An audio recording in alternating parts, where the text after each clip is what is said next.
Licence.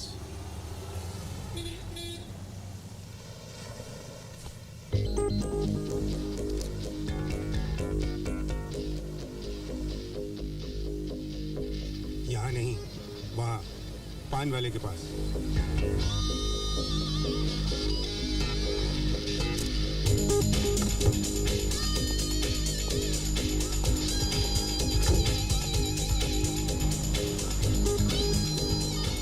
ओ भैया, हाँ वो हवलदार ने भेजा आपसे 500 रुपए लेने के लिए। क्या?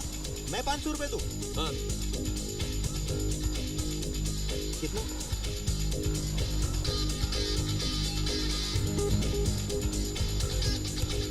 ये लो।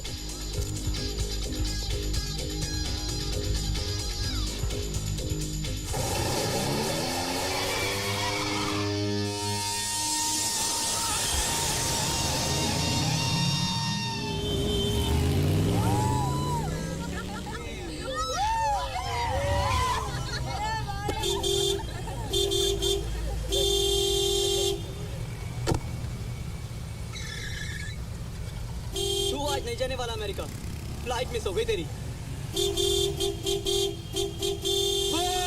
अरे क्या है? उड़ कर जाएगा क्या? रास्ते में तो 10 सिग्नल और मिलेंगे, घर जाके फिर एयरपोर्ट। Seems tough, buddy. और अब तुझे बर्थडे अमेरिका में नहीं, हम लोगों के साथ यहाँ सेलिब्रेट करना पड़ेगा। इम्पॉसिबल। अमेरिका जाने से मुझे कोई नहीं रोक सकता।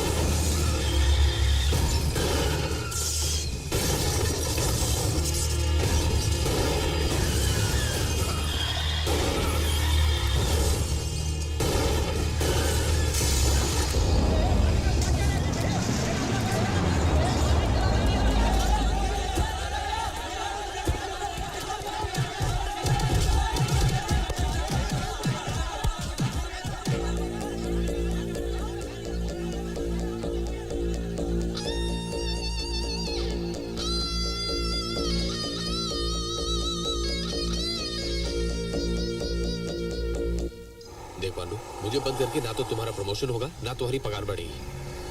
2000 देता हूँ मैं तुमको। अच्छा 3000 ले लो, मुझे छोड़ दो। देख 5000 से ज्यादा है भी नहीं मेरे पास। क्या कमी है तुम्हारी जिंदगी में? हैं? माँ बाप का दिया हुआ पैसा है, बेछूट आजादी है, नहीं है तो सिर्फ मकसद, वजह।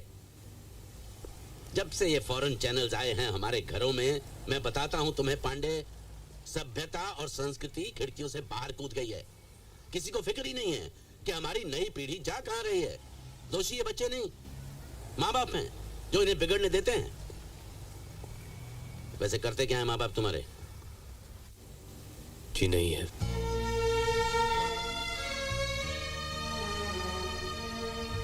चार साल का था जब प्लेन क्रैश में पिताजी का। बैठो। और माँ? है, दूसरी शादी कर ली तो डैडी भी है। बहुत बड़े इंडस्ट्रियलिस्ट हैं। दोनों की फोटो अखबारों में छपती है। आइडियल कपल है। पर तुम्हारी माँ ने कुछ... अब जानना क्या चाहते हैं? एक बार बता देना आपको। बहुत ही खूबसूरत है, अमीर आदमी से शादी हुई है, उनकी अपनी जिंदगी है। सारा वक्त मुझे अपने पल्लू में बांध कर घुमा नहीं सकती वो। इसका मतलब ये तो नहीं आसान है सर, लेकिन आप उस घर में नहीं रहते जहाँ अपने माँ से बात करने के लिए आपको अपॉइंटमेंट लेना पड़ता है, जहाँ बिन मांगे आपके हाथ में पैसे थमा दिए जाते क्योंकि रखने की जगह नहीं होती है। आप किसी और दुनिया में रहते हैं सर, लेकिन जिस घर में मैं रहता हूँ ना, वहाँ जज्बातों का मजाक उड़ाया जाता है। मुझे अपने घर का फोन नंबर दो। नहीं सर, आप उन्हें यहाँ मत बुलाइए, आप कुछ नहीं जानते। तुम्हें कुछ नहीं होगा, मैं खुद बात करूंगा। नहीं sir, please please please. Sir ये इनका लाइसेंस है, इसमें इनके घर का नंबर है।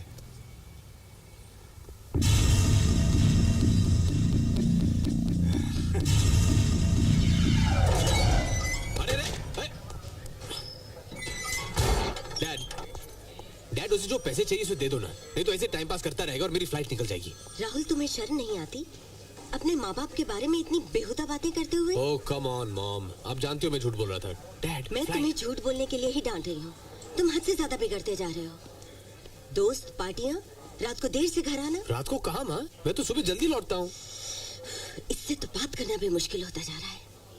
देखो बेटा, तुमसे गलती हुई है, जाके डीसीपी साहब से माफी मांग लो। माफी? और मैं? डैड, आप जानते हैं कि ना तो मैंने कभी किसी से माफी मांगी है और ना मांगने वाला हूँ। Come on dad, my flight. तो फिर सड़ो यहाँ पर। ठीक है, रहने दीजिए मुझे यहाँ, काटने दीजिए 6-8 महीने की सजा। डैड, आपको याद है ना, आपने मुझसे वादा किया था कि मेरे 21st बर्थडे के लिए आप मुझे अमेरिका भेजेंगे। याद है ना डैड? कोई बात नहीं, 8 दिन में मेरा बर्थडे है, यही गुजार लूंगा। इन क्रिमिनल्स के साथ केक भी काटूंगा। अब यही तो मेरे दोस्त हैं, घर वाले हैं। It's okay. लेकिन सोचिए डैड, करोड़पति निरंजन खन्ना का इकलौता बेटा लॉकअप में। It's okay dad, really don't worry about me. Nandini, आप भी कहाँ इसकी बातों में आते हैं? ये हमेशा आपको इमोशनली ब्लैकमेल करता है। आपके ही लाड़ प्यार की वजह से आज ये यहाँ पर है और हम लोगों को पुलिस स्टेशन में इसे छुड़ाने आना पड़ा।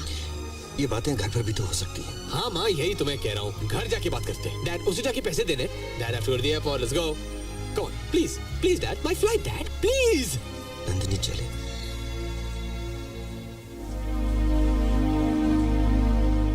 चलिए।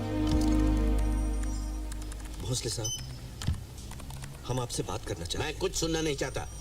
आपके लड़के के खिलाफ मैंने सारे चार्जेस दर्ज कर दिए हैं। आप 2 मिनट हमारी बात तो सुन लीजिए। मैं कुछ सुनना नहीं चाहता, आप जाइए यहाँ से। डीसीपी साहब प्लीज, सिर्फ 2 मिनट। बढ़िया तो कमाल का कारीगर है। हाय हाय। माँ कसम, अपुन ने तो गेटवे ऑफ इंडिया उन सफेद चमड़ी वालों को बेच ही डाला था। वो तो ताम झाम के साथ डिलीवरी लेने आ भी गए थे। 2 पत्थर भी बेचारे लोग सरकार नहीं पाते यार कि ये सरकेला डीसीपी भोसले वो आ गया। गेटवे ऑफ इंडिया तो नहीं सरकार, अपुन को सरकार के यहाँ ले आया यार। ओह अच्छा अच्छा, इसलिए आजकल हमारे पैर चल रहा है। हाँ, वो 2-4 छेड़ी तोड़ी मार दिया था ना भाई लोगों ने। वैसे डार्लिंग मेरी, अगर कोई ताजमहल, लाल किला, कुतुब मीनार खरीदने का कोई सॉलिड पार्टी मिले ना तो अपुन के पास लेके आना। सबका पेपर तैयार है। अरे अपुन तो इस लफड़े का काम में मास्टर है, मास्टर किंग है अपुन, किंग। अरे ये तो ये काट रख। हाँ। इसमें phone, mobile, pager, fax, email सबका नंबर है। अरे यार, टाटा और बिरला का साइन देखने को नहीं मिला, नहीं तो अभी तक तो उनका खाता खत्म कर दिया होता। ए, सो जा चुपचाप। ओए, मैं सोऊंगा ना तो अपने घर जाके सोऊंगा, कुछ समझे? आप जाके मेरे मॉम डैड को बुला के लाओ। वो लोग घर गए कब के?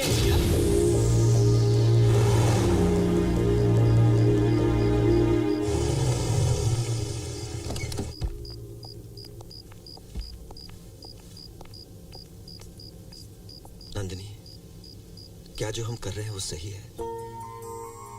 अपनी छोटी छोटी खुशियों के लिए बरसों इंतजार किया है मैंने, बहुत कुछ सहा इस मकाम तक पहुंचने के लिए। मैं नहीं चाहता मेरा बेटा जिंदगी में कोई तकलीफ सहे।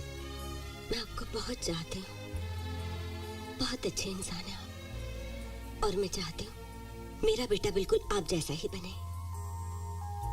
जरा सोचिए, राहुल के लिए ये शरारत थी, लेकिन गाड़ियों में आग लग सकती थी, किसी की जान जा सकती थी। वो तो भगवान का शुक्र है कि हमें एक मौका मिला है राहुल को सुधारने का। मेरा यकीन मानिए, इसी में हमारे बेटे की भलाई है। देखिए मिस्टर खन्ना, मैं इसमें कर ही क्या सकता हूँ, या तो जुर्माना भरना पड़ेगा या जेल जाना पड़ेगा। योर ऑनर, जो जुर्माना होगा हम भर देंगे, और जेल भेजने से कुछ हासिल नहीं होगा। बहुत ही बदतमीज और बिगड़ा हुआ लड़का है सर। झूठ बोलता है, घूस देने से कतराता नहीं, बड़ों की इज्जत नहीं करता, और कायदा कानून तो जैसे उसके लिए है ही नहीं। गलती उससे जरूर हुई है योर ऑनर, पर उसे सजा की नहीं, सुधारने की जरूरत है। हमें पता है उसे बिगाड़ने में हमारे लाड़ प्यार का हाथ है। हमने लाख कोशिश की मगर नाकामयाब रहे। अब आप ही कुछ कर सकते हैं। ये सब मेरे बस के बाहर की चीज है। देखिए, मुझे कानून के दायरे में रह के ही काम करना पड़ता है। आप उसे ऐसी कोई सजा दे सकते हैं जिससे उसे अपनी गलतियों का एहसास हो, उसे ये पता चले कि जिंदगी में बुराइयों के साथ अच्छाइयाँ भी होती हैं। Please your honour. देखिए मैं कुछ नहीं कर सकता। प्लीज आप अंदर नहीं जा सकती, मुझे जज साहब से बात करनी है। जज साहब प्लीज मेरी बात सुनिए। चलिए बाहर चलिए। सर पिछले 4 हफ्तों से मैं आपकी अपॉइंटमेंट लेने की कोशिश कर रही हूँ और आप हर बार मुझे टाल देते हैं। आज मैं यहाँ से नहीं जाने वाली। देखिए प्लीज यहाँ लोग बैठे। Neha Sen Gupta from India times. Actually मैं इंडियन पीनल सिस्टम पे एक इवैल्यूएटरी आर्टिकल लिख रही हूँ। मुझे आपका ज्यादा वक्त नहीं चाहिए, सिर्फ 5 मिनट। नहीं, देखिए, प्लीज बात लिसन टू मी। मेरा पहला सवाल, पिछले 25 सालों से आप इस कुर्सी पर बैठ के फैसले सुना रहे हैं, लेकिन आपने एक दिन भी ये सोचा कि आपके सुनाए गए फैसलों से गुनहगारों में परिवर्तन आ रहा है या नहीं? क्योंकि सजा का मतलब तो ये है कि आदमी अपने गुनाहों को महसूस करे।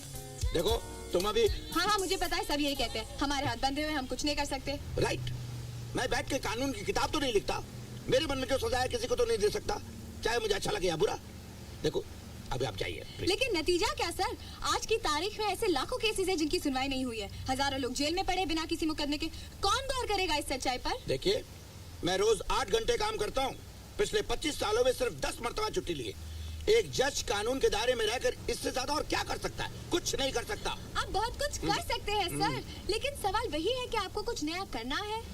ये देखिए, अपनी रिसर्च के दौरान ये मेरे हाथ आया। अमेरिका में एक जज ने गुनहगार को जेल भेजने के बजाय 200 घंटे रास्ते साफ करने का काम दिया। सजा खत्म होते होते उसमें इतना बदलाव आ गया कि वो सारी दुनिया के लिए मिसाल बन गया। ये देखिए, प्रेसिडेंट बिल क्लिंटन ने खुद इस जज को सम्मानित किया है सर।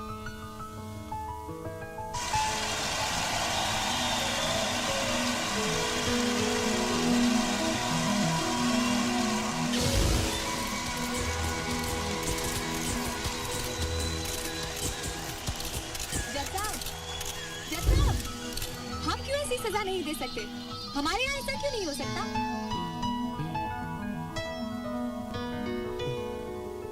इस कुर्सी पर बैठकर पिछले 25 सालों में मैंने कई फैसले दिए हैं, पर आज का मेरा ये फैसला सजा नहीं सबक है। आज जो मैं सजा सुनाने जा रहा हूं वो इस देश के कानून का एक ऐसा पहलू है जिसे पिछले कई सालों में किसी भी जज ने इस्तेमाल ही नहीं किया। और मुझे पूरा विश्वास है कि मेरे इस अनोखे फैसले से हिंदुस्तान के जुडिशरी सिस्टम में एक परिवर्तन आएगा। राहुल खन्ना एक निहायत ही बदतमीज और बिगड़ा हुआ लड़का है जिसे जिंदगी की कोई समझ ही नहीं है, और मैं चाहता हूं कि वो आगे चलकर हिंदुस्तान का एक आदर्श नागरिक बने। सारी जिंदगी का तजुर्बा जिनके पास हो, उन बुजुर्गों के अलावा इस नई पीढ़ी को संस्कार सिखाने वाला भला और कौन हो सकता है? और इसी बात को ध्यान में रखते हुए मैं राहुल खन्ना को शहर से दूर आशियाना वृद्धाश्रम में पूरे 1 महीने रहकर बुजुर्गों की सेवा करने की सजा सुनाता हूँ। इस सजा के दौरान राहुल खन्ना अपने घर वापस नहीं आ सकते और ना ही उनके कोई दोस्त या परिवार वाले वहाँ रहने जा सकते हैं। वहाँ रहकर राहुल को वृद्धाश्रम के हर नियम का पालन करना होगा, और इस दौरान अगर उसने कोई बदतमीजी की या वहाँ से भागने की कोशिश की या फिर उसके खिलाफ एक भी कंप्लेन आई तो उसकी ये सजा दुगनी हो जाएगी। और उसके बावजूद भी अपनी हरकतों से बाज नहीं आया तो उसे जेल में डाल दिया जाएगा।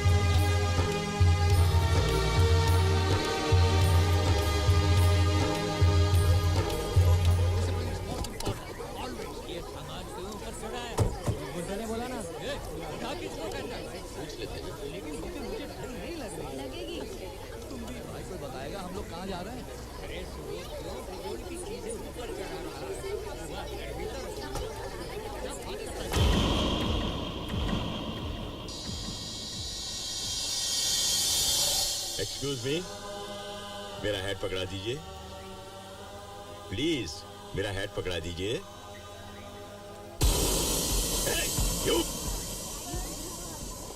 इसे कहाँ रखूं चित्रा? 23 और आपने फिर मेरी गिनती गड़बड़ कर दी।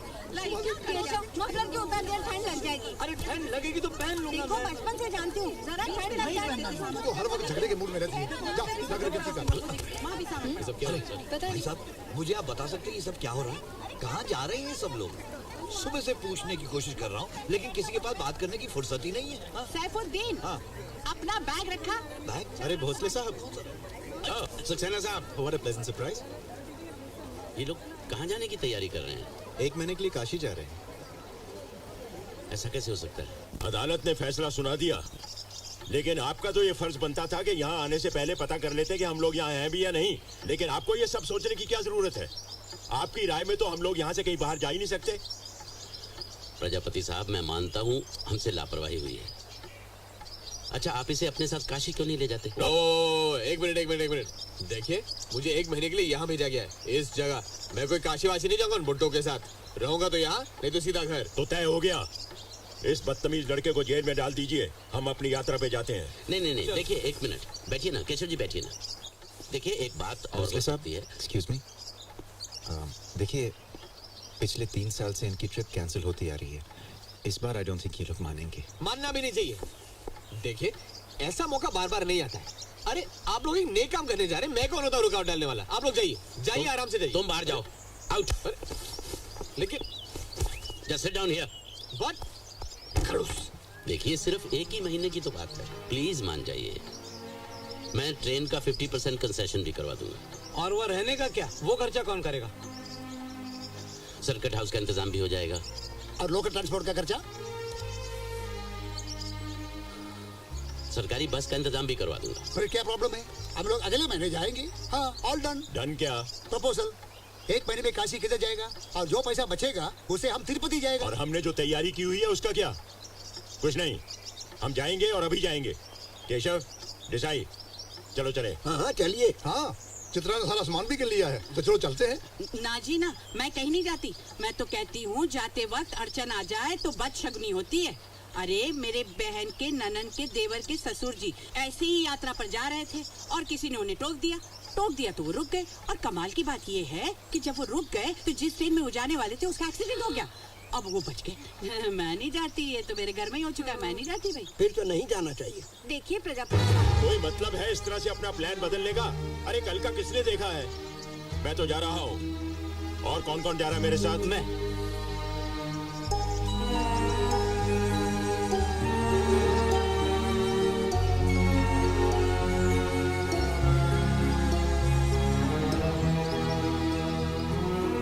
वो क्या है प्रजापति साहब, अब आपके जैसा अमीर नहीं है, इसलिए हम लोगों को पैसे के बारे में सोचना पड़ेगा। भोसले साहब, हम लोग डिसाइड किया है, अगले महीने हम लोग जाएंगे। जानता था थोड़े से पैसों के लिए तुम सब लोग अपने आप को गिरवी भी रख सकते हो। लानत है, अपने फैसले खुद करने का हौसला ही नहीं किसी में। भेड़ बकरियों की तरह जिंदगी जी रहे हैं, जिसने जिस तरफ भागा चल पड़े। अरे जरूरत क्या थी उस पुलिसमैन की हाँ में हाँ मिलाने की? ना कह देते तो क्या कर लेता वो? बहुत बड़ा कलेजा चाहिए अपनी बात मनवाने के लिए, जिगर चाहिए, जिगर। अरे 13 बरस का था जब घर छोड़ने का फैसला किया था। शिप के होल्ड में छुपकर कलकत्ता से बर्मा पहुंच गया था मैं। जिंदगी में सबसे पहला काम पत्थर तोड़ने से शुरू किया था और आखिरी काम हीरो की तिजारत। ये छोटी मोटी रकम का लालच सिर्फ उन लोगों को होता है जिन्होंने कभी पैसा देखा नहीं। लेकिन प्रजापति ने अपनी जिंदगी में बेइंतहा दौलत देखी है। आज भी डायमंड मार्केट में प्रजापति का नाम इज्जत से लिया जाता है। अरे प्रजापति साहब, आप कहीं जा रहे हैं क्या? मेरा दिमाग खराब मत करो सहबू। 4 पैसों के कंसेशन की वजह से सारा तीर्थ यात्रा का प्रोग्राम कैंसिल कर दिया। कंसेशन दे रहा है, भगवान से मिलने के लिए भी कंसेशन चाहिए इनको। और वो सुब्रमण्यम बिन पेंदे का लोटा जिंदगी भर क्लर्की करता रहा। 300 रुपए से शुरू हुआ था और 1300 रुपए पे रिटायर हो गया। 800 रुपए की बचत इसके लिए अली बाबा के खजाने से भी कहीं बढ़कर है। खुद तो गया नहीं और बाकियों को भी जाने से रोक दिया गधे ने।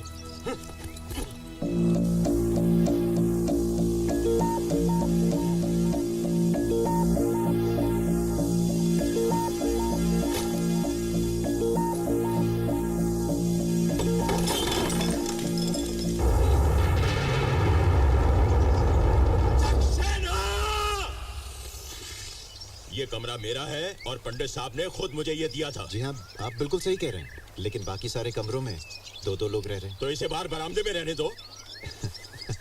ऐसा नहीं हो सकता, इसे यहीं रहना पड़ेगा। अगर आप भूल रहे हैं तो मैं आपको याद दिला दूं कि मैंने अपनी सारी जायदाद इस ट्रस्ट के नाम पर लिखी हुई है। लेकिन वो तो बात की बात है। तो क्या मरने से पहले अपनी सारी जायदाद दे दूं? नहीं, ऐसी और बात... बाकी उम्र रास्ते पे भीख मांगता फिरूं? प्रजापति जी, सिर्फ 1 ही महीने की तो बात है।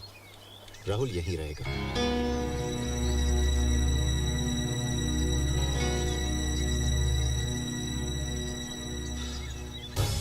लेकिन ये कमरा मेरा है और यहाँ मेरे असूल चलेंगे।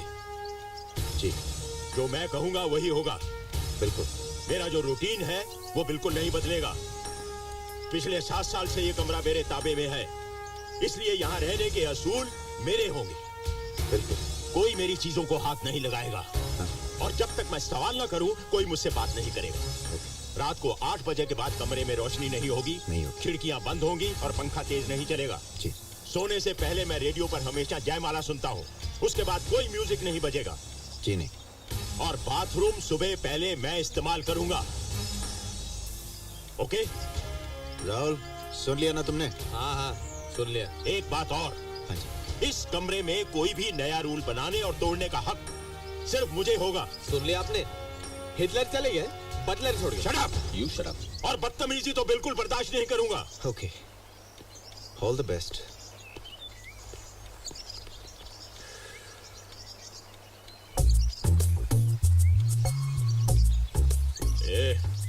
तुम्हें यहाँ आराम करने के लिए नहीं भेजा है। मेरा बैग स्टोर रूम में रखो।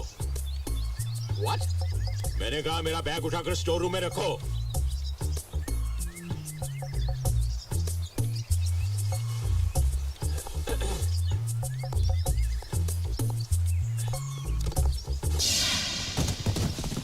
रख दिया।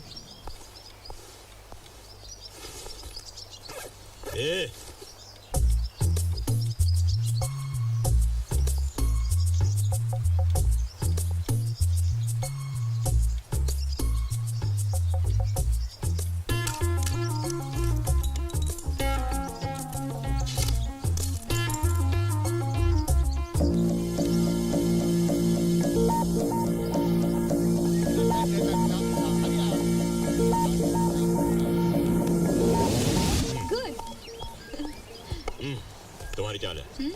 बहुत खुश हो ना तुम इन पागल बुड्ढों के साथ सरतवा देख के? राहुल, इन्हें बुढ़ा मत कहो, ये तुमसे बड़े हैं। इसीलिए तो कह रहा हूँ। राहुल, तुम्हें यहाँ इनसे कुछ सीखने और समझने के लिए भेजा गया है। अच्छा, और ये बुड्ढे मुझे क्या सिखाएंगे? देखो, तुम इस बात को समझ ही लो कि तुम्हें यहाँ पूरा 1 महीना बिताना होगा, और ये बात तुम जितनी जल्दी समझोगे तुम्हारे लिए अच्छा होगा। अच्छा, या और क्या 1 महीने दीवारों से मकड़ी के जाले निकालूंगा, जमीन पे कचका मारूंगा, इनके लिए खाना पकाऊंगा, इनके कपड़े नदी के किनारे पे सुखाऊंगा, और रात को जब इन बुड्ढों को नींद ना आए तो इन्हें लोरिया में सुनाऊंगा। करेक्ट। आओ बेटा चेस खेलें। चलिए अंकल।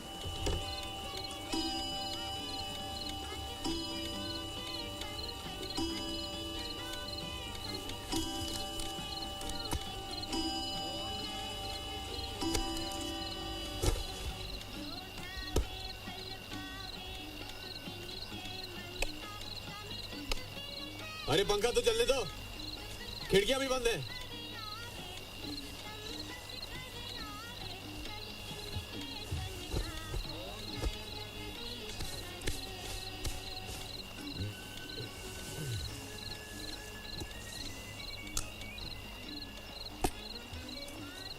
मीडियम वेव 252.5 मीटर अर्थात 1188 किलोहर्ट्ज पर।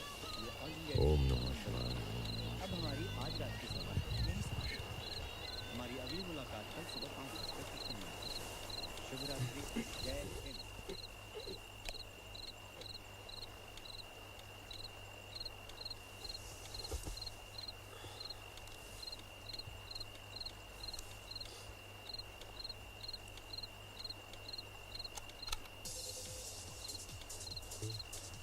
म्यूजिक बंद, म्यूजिक बंद, हैं?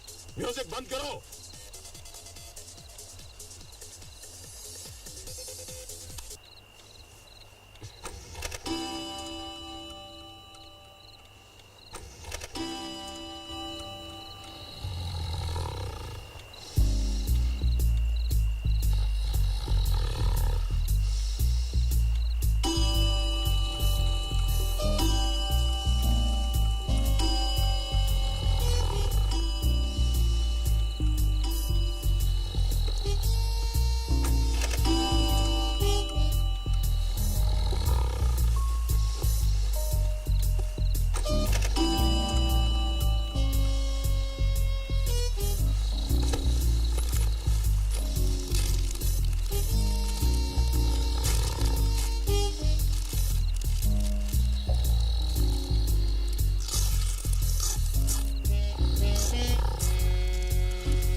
ए उठो, मॉर्निंग वॉक के लिए जाना है।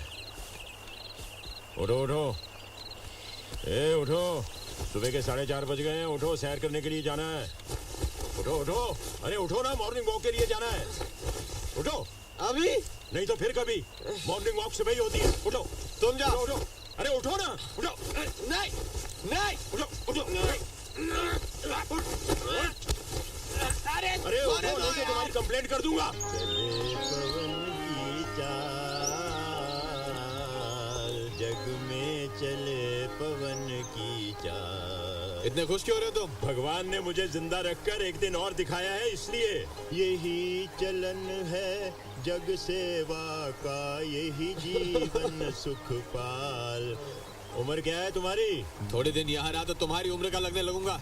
कहाँ सुबह सुबह चला रहे हो यार? बस थक गए। अरे तुम्हारी उम्र में तो बर्मा की अखमाश की पहाड़ियों पर हीरों की खानें ढूंढ निकाली थी मैंने, जबकि ये मशहूर था कि पिछले 2000 साल से जिसने भी वहाँ जाने की जुर्रत की वो जिंदा वापस नहीं आया। बस यही बात मुझे वहाँ जाने के लिए उतावला करती थी। मैंने 6 कबायलियों को मोटी रकम का लालच देकर अपने साथ चलने के लिए राजी कर लिया। ये कबायली क्या होता है? अरे बाबा, जंगली जो कीड़े मकोड़ों से लेकर आदमी तक सब खा जाते हैं, लेकिन ये जरा बेहतर किस्म के जंगली थे। हमारे 15 दिन के सफर में 4 आदमी कम हो गए। अरे भाग गए होंगे। एक को शेर उठा के ले गया, 2 दलदल में फंस गए और एक को सांप ने डस लिया। लेकिन मैं हिम्मत हारने वाला नहीं था। कदम कदम पर मौत से लड़ता हुआ मैं आगे बढ़ता ही गया। 21वें दिन जब मैं जंगलों के पार निकला तो क्या देखता हूँ कि नदी के पार अखमाश के पहाड़ धूप में जगमगा रहे हैं। दुनिया का सबसे बड़ा हीरो का खजाना मेरे सामने था।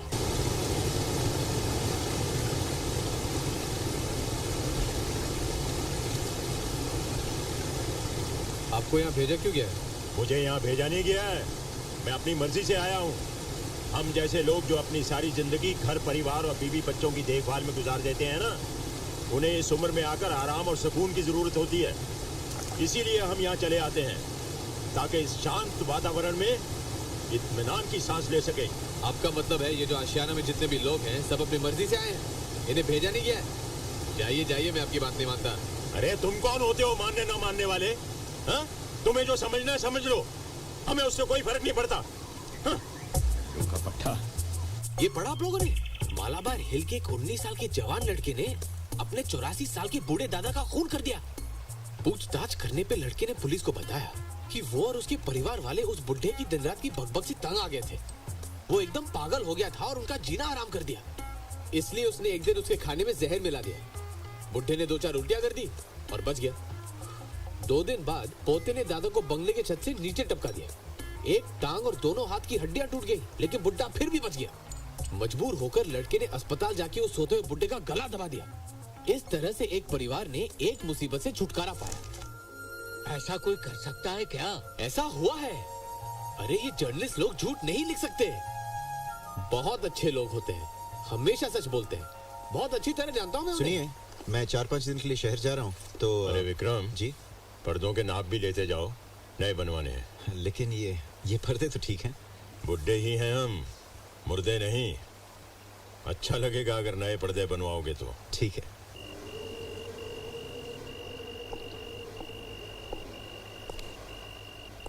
अरे भाई कोई बताएगा हम लोग कहाँ जा रहे हैं? मेरा हेड पकड़ा लीजिए। मुझे ठंड नहीं लग रहा है।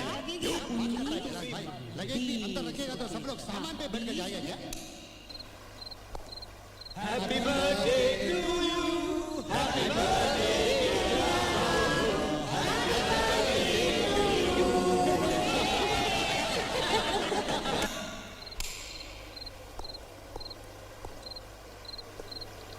देखो बेटा, तुमने गलती की है। अब सबसे पहले जाकर माफी मांगो। हो सकता है प्रजापति साहब तुम्हारी सजा माफ कर दे, वरना इस मामले में तो कोई तुम्हारी मदद नहीं। जब माँ बेटे के लिए ही बोझ बन गई तो औरों से हमदर्दी की उम्मीद कैसे रख सकती थी? सोच रही थी कि बाकी के दिन इन अजनबी लोगों के बीच कैसे गुजरेगी जिनसे कोई रिश्ता नहीं, लेकिन आप लोगों से मिलकर वो डर दिल से निकल गया। आपकी वजह से मैं समझ पाई कि खुशी क्या होती है। मैं यहाँ खुश हूँ, बहुत खुश हूँ, लेकिन हर सुबह चाहती हूँ कि जो कुछ महसूस कर रही हूँ वो एक पूरा सपना हो।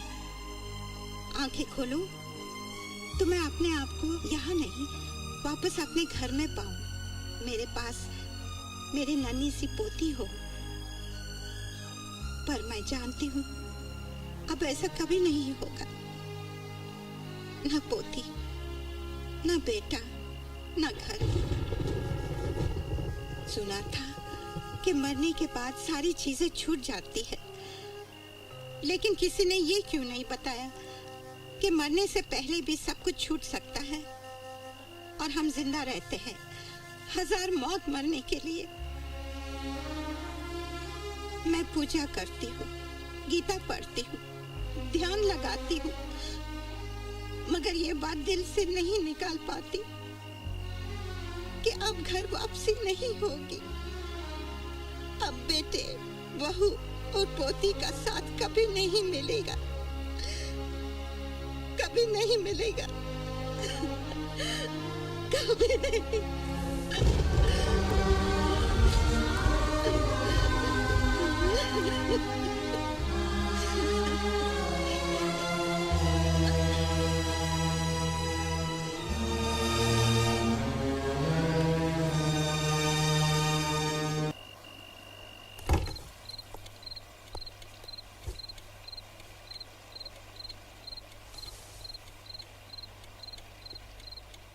कितना अच्छा होता अगर सब अपने घर लौट जाएं। क्या? क्यों धोखा दे रहे हम अपने आप को? सब के सब तो वापस अपने घर जाना चाहते हैं। देसाई साहब, अनु आंटी, कुछ बेवकूफ है सब। क्या मिलेगा इस तरह रोने से? जरा दिमाग से काम लो राहुल। तुमने कभी झांक कर देखा उन घरों में जहां से निकल कर आए हैं ये लोग? क्या सलूक होता है इनके साथ? कुछ अंदाजा है तुम्हें? वो नौशेरवाड़िया क्यों जाएगा अपने घर? उसके बेटे ने एक दिन उसे इतना मारा कि उसके कान का पर्दा फट गया, सिर्फ इसलिए कि वो अपना घर बेटे के नाम करने के लिए तैयार नहीं था। वो छोड़ो, तुमने आज तक किसी के बेटे को यहाँ आते देखा है अपने माँ बाप से मिलने? तो फिर क्यों घर जाना चाहते सब लोग? क्यों खुश नहीं कोई यहाँ? क्योंकि वो माँ बाप है, भूल नहीं सकते अपने बेटों को।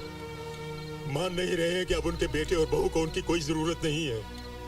भूल गए हैं कि वो घर से निकाले गए हैं। तो क्या सारी जिंदगी ऐसे ही रहेंगे? हाँ, अब सारी जिंदगी ऐसे ही रहेंगे हम।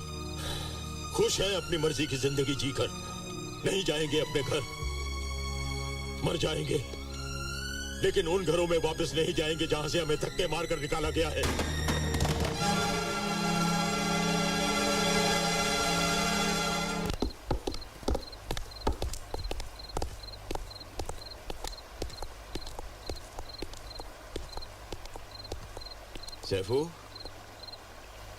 सैफुद्दीन,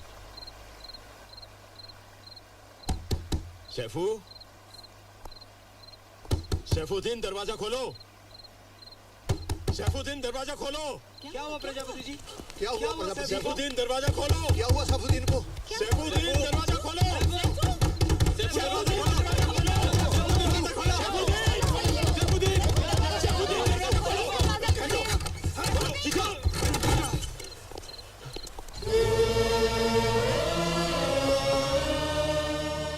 मुझे मर जाने दीजिए, मैं मर जाना चाहता हूँ। मेरी वजह से आप लोगों का ये आशाला छिल रहा है। मैं गुनहगार हूँ आप लोगों का। मैं मर जाना चाहता हूँ, मैं मर जाना चाहता हूँ। सैफुद्दीन,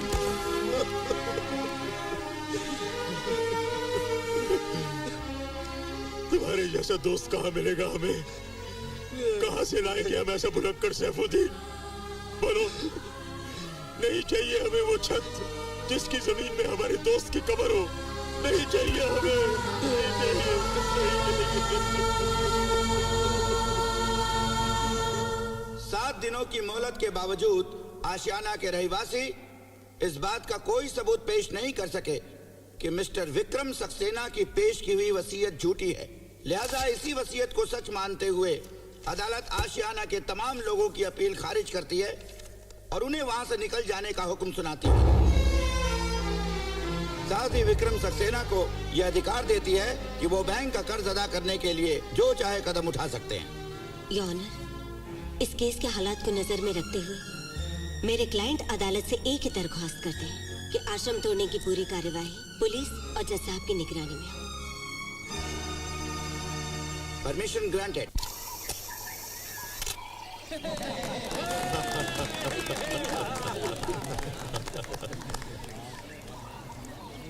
कोई बात नहीं, हार गए तो क्या हुआ, हिम्मत तो नहीं हारे ना। मैं कहती हूँ जो हुआ अच्छे के लिए ही हुआ। अलग अलग जगह जाएंगे और हर नई जगह को आशियाना जैसा बनाएंगे हम। करेक्ट। जगह गए तो क्या हो गया है? अपना स्पिरिट तो नहीं गया ना। हाँ ठीक कहा आपने। चलो चित्रा, सामान रखना शुरू करें।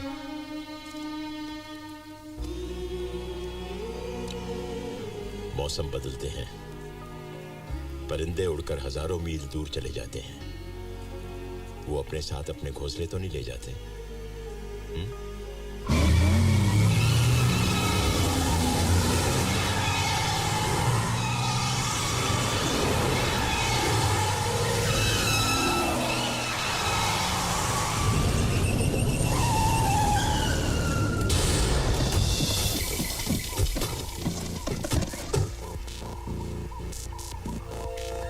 आशियाने के रहने वालों की चेतावनी दी जाती है कि आधे घंटे के अंदर वो अपना सारा सामान लेकर बिल्डिंग से बाहर आ जाए।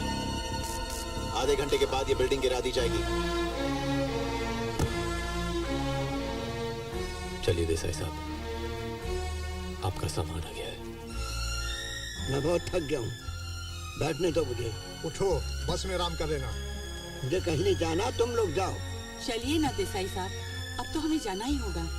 आप जाइए ना, मैं कहाँ रोक रहा हूँ। क्या बचपना है, उठिए वरना वो लोग कुचल देंगे। कुचलने दो, कम से कम इस लाश को दफन करने के लिए जगह तो नहीं ढूंढने पड़ेगी। क्या बेसर पैर की बातें कर रहे हो? चलो उठो। मैंने एक बार कह दिया ना, मैं यहाँ से कहीं नहीं जाऊंगा। मतलब कहीं नहीं जाऊंगा। ये क्या नाटक हो रहा है? ये नाटक देखने के लिए आए हैं हम लोग यहाँ पर। अरे हमारे पास कोर्ट का ऑर्डर है, ये लोग सामान बाहर क्यों निकालेंगे? रिलैक्स। अरे सामान बाहर निकालो। Mister Bhosale sir, excuse me. इज्जत का कोई फायदा नहीं है। आप क्यों अपनी जान के दुश्मन बने हैं? मैं कहाँ जान का दुश्मन बना हूँ? ये जान ही मेरी दुश्मन बनी है। मुक्ति दिलाओ मुझे इस जिल्लत की जिंदगी से। देखिए, ऐसा करने से ये लोग अपने इरादे नहीं बदलेंगे। अरे भाई, मैं कहाँ रोक रहा हूँ किसी को? ले जाइए मेरे ऊपर से बुलडोजर। नई जगह जाकर मर जाने से तो यही मर जाना अच्छा है। बहुत हो गया, कभी इस घर से निकलो, कभी उस घर से निकलो। बार बार जगह बदलने की हिम्मत नहीं है मुझमें। थक गया हूं मैं। अब मुझे यहाँ से कोई नहीं निकाल सकता।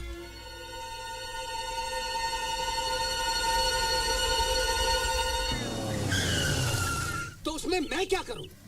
आज तक उन्होंने वही किया है जो उन्होंने चाहा। और आप क्या वकालत करने आए हैं उनकी? क्या जानते हैं आप उनके बारे में? उनके लिए मैंने अपनी नौकरी तक छोड़ दी। और माफ कीजिए, हमने उन्हें घर से नहीं निकाला, वो खुद गए अपनी मर्जी से। जी हाँ, शी इज राइट। और आप लोगों के लिए सब कुछ बहुत आसान हो गया। क्या कह रहे हैं आप? देखिए सुनिए, मेरे पिता हैं वो, उनके स्वभाव को अच्छी तरह जानता हूँ मैं। आप मुझे लेक्चर मत दीजिए प्लीज। ठीक है, हाँ, उन्होंने मुझे जन्म दिया, पैदा किया, पाला पोसा, बड़ा किया। सब माँ बाप करते हैं। उन्होंने कुछ खास तो नहीं किया ना। लेकिन इसका मतलब ये तो नहीं भाई साहब कि मैं जिंदगी भर उनकी गुलामी करूं। अरे उन्हें भी कुछ सोचना चाहिए। इतने बड़े हो गए हैं वो। औलाद का फर्ज मुझे भी मालूम है और मैं खूब उसे निभा चुका हूँ, खूब निभाया मैंने। लेकिन उन्हें भी कुछ समझना चाहिए। अब उनकी उम्र हो गई है। अरे रिलैक्स करें, रिटायर हो गए, बच्चों के साथ खेलें, योगा करें, मॉर्निंग वॉक पर जाए। लेकिन नहीं, उन्हें हर चीज में इंटरफियर करना है। ये ऐसा क्यों है, वो ऐसा क्यों है, किसी के सामने कुछ भी कह देते। It's so embarrassing. शर्मिंदगी तो हमें झेलनी पड़ती ना भाई साहब। वो तो अपने कह के निकल ली। अपनी मर्जी की जिंदगी जीना मुश्किल हो गया है। हमें बस थोड़ी सी आजादी चाहिए। और हम कुछ नहीं मांग रहे उनसे, हमें थोड़ी सी आजादी दे दे बस, और कुछ नहीं चाहिए। इसीलिए आपने उन्हें मार डाला। हर रिश्ते, हर अधिकार से अलग करके उन्हें आश्रम भेज दिया। ये मौत नहीं तो और क्या है? क्या कसूर था उनका कि वो नहीं समझ सके कि बुजुर्ग को चुपचाप घर में पड़े रहना चाहिए? कि बहू के आने के बाद बेटा बढ़ जाता है? मत भूलिए कि आपकी जिंदगी भर भी उनका हक है। आज उनकी बुराई करते वक्त आपकी जुबान थकती नहीं है। लेकिन वो अच्छाइयां कैसे भूल गए आप, जो एक मामूली बाप ने अपने बेटे की बेहतर जिंदगी के लिए की थी? कैसे भूल गए अपनी बीमारी में उस आदमी का रात रात भर जागना, आपके स्कूल और कॉलेज की फीस भरने के लिए ओवर टाइम करके थकान से चूर होके घर लौटना? कैसे भूल गए वो दिवाली जो उस आदमी ने पुराने कपड़े में बिताई थी क्योंकि इस बेटे को नए कपड़े की जिद थी?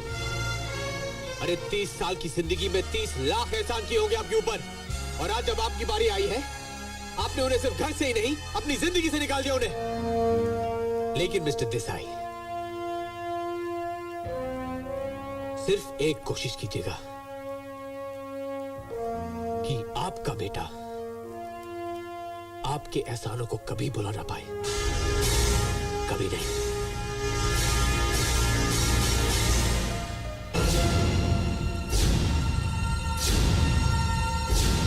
बाबूजी!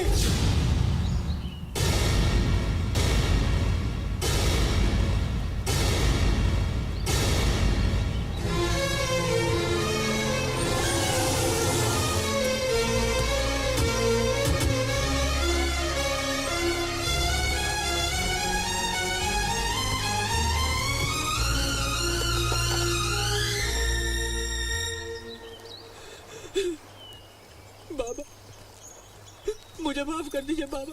जल्दी आ गया बेटा, मैं अभी मरा नहीं। बाबा, भगवान के लिए ऐसी बातें मत कीजिए। मैं बातें भी ना करूं और तुम लोग जो जी में आए वो करो। बाबा, मैं अपनी हर गलती की माफी मांगने आया हूँ बाबा। ये पछतावा सिर्फ 4 दिन का है, उसके बाद शायद फिर वही। जाओ, तुम दोनों अपने घर लौट जाओ। नहीं बाबा, नहीं बाबा, मैं आपकी नाराजगी लेकर जी नहीं सकता बाबा। मैं तुमसे कभी नाराज नहीं रहा, हमेशा दुआएं ही दी हैं। यही प्रार्थना की है कि भगवान तुम्हें कभी मुझ जैसे दिन न दिखाए, क्योंकि तुम्हारे पीछे भी एक बेटा है।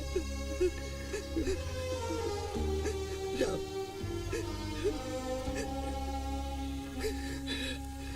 आप कितना लकी है देसाई साहब। देखो, आपका लड़का आपको घर वापस ले जाने के लिए आया है। मत बहलाओ मुझे, अब मेरे लिए कोई रास्ता मेरे घर की तरफ नहीं जाता।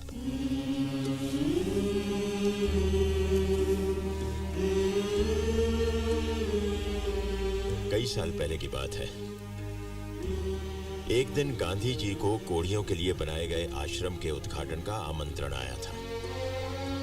उन्होंने उसका जवाब सिर्फ एक लाइन में लिखा कि मैं उद्घाटन के लिए नहीं, लेकिन जिस दिन यह आश्रम बंद होगा उस दिन खुशियां मनाने के लिए जरूर आऊंगा, क्योंकि ऐसी जगहों का क्या मतलब जो इंसान को अपने घर और रिश्तों से अलग कर दे। आज आपको मौका मिला है इस आश्रम को बंद करने का। आज इस सपने की शुरुआत हुई है। मायूसी के अंधेरे में उम्मीद की किरण जगमगाई है। इस शुरुआत को नाकाम मत कीजिए, इस दरवाजे को बंद मत कीजिए। हमें इस सच्चाई को मान लेना चाहिए देसाई साहब कि मन ही मन में हमने हमेशा अपने घर वापस जाने की ख्वाहिश रखी है। अपने बेटे को मायूस करके वापस मत भेजिए। आपने आज तक उसे कई बार मुआफ किया होगा, लेकिन आज आप उसे हमारी खातिर माफ कर दीजिए, क्योंकि जब आप चले जाएंगे तो हम इस बात को याद करेंगे कि एक बेटा अपने बाप को वापस ले जाने के लिए आया, और जिएंगे इस उम्मीद पर कि एक दिन हमारे बच्चे भी आएंगे हमें घर वापस ले जाने के लिए। चाहिए देसाई साहब, चाहिए, हमें इस उम्मीद का सहारा देकर चाहिए।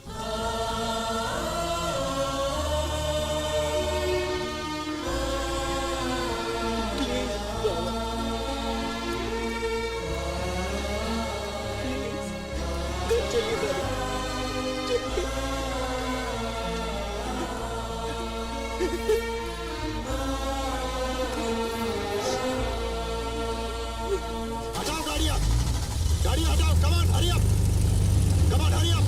चलो बुलडोजर।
जज साहब, ये है पंडित जी की असली वसीयत। रोकिए इन बुलडोजर्स को। अरे ये असली विल कहाँ से हो सकती है? असली विल तो मैंने पंडित साहब की तस्वीर के पीछे छुपा के रखी थी। क्या? अरे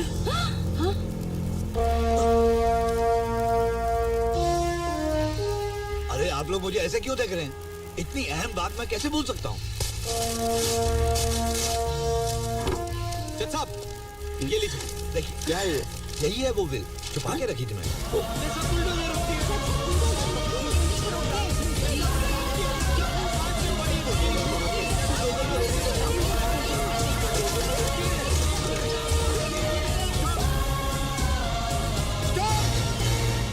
विक्रम सक्सेना ने जाली वसीयत बनाकर आशियाना वृद्धाश्रम को बेचने की कोशिश की और अदालत को भी गुमराह किया। इस गुनाह में अरोड़ा बिल्डर उनके साथ के साझेदार हैं। चीटिंग और फ्रॉड के गुनाह में इन दोनों को गिरफ्तार करके इन पर मुकदमा चलाने का हुक्म दिया जाता है और साथ ही ये निर्देश दिया जाता है कि आशियाना को पहुंचाए नुकसान का हर्जाना भी इन्हीं से वसूल किया जाए। असली वसीयत के मुताबिक आशियाना वृद्धाश्रम पंडित ट्रस्ट की जागीर है, जिसे अपने स्वार्थ के लिए न कोई बेच सकता है न उसे तोड़ सकता है। उस जगह पर आशियाना वृद्धाश्रम ही हमेशा रहेगा।